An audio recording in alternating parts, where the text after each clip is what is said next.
Akong pagtahod sa ato ang inahan sa probinsya. Mga ginagay gusto ko ang pamayong pamatasan bisag wala sila. Wailain Gobernador Ibon Cagas. Lubanan sa iyang Vice Gobernador si Maria Fernandez Cagas ug sa ato ang Congressman sa nagsulong distrito Tracy Cagas. Ug yun man po sa ato ang lungsod susulog ang ato ang walay puwas nga pagsuporta ang higugmaon ng magtikon nga mayor Honorable si Jimmy Sagarino.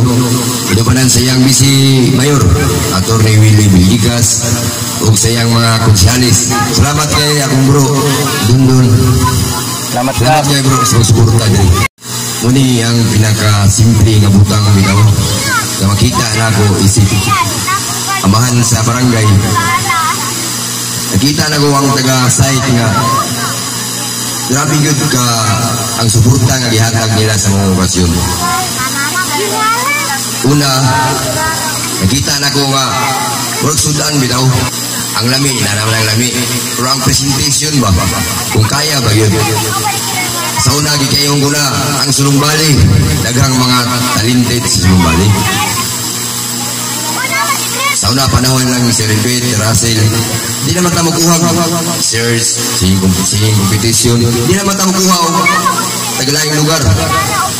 Muna ay pagkasikaran nga kaya na yun natong taga Sulungbali. Ani maguni ang usa ka butang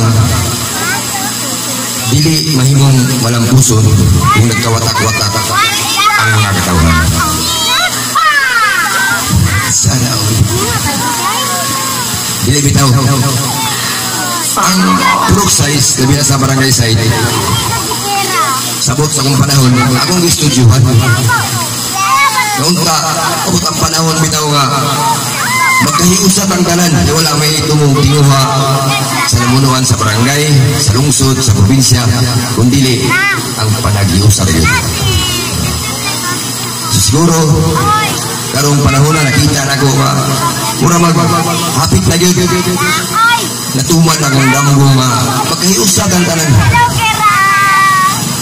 Mayroong do mga kagawad sa itong seminar sa Bineo kung sa iyo ni Mayor ayaw patutuo kapitan ka konsyal ka patutuo kung dili participatory approach na ron i-involve ang katawhan muna gusto na ko may tabo din sa purok size ayaw mo kung ano kung ayaw mo kaulaw kaya ka mo anak na sa ginootanan na tayo hiyas tayo talento ipakita ninyo kaya diha ang panagiusa dili yun isod makabot.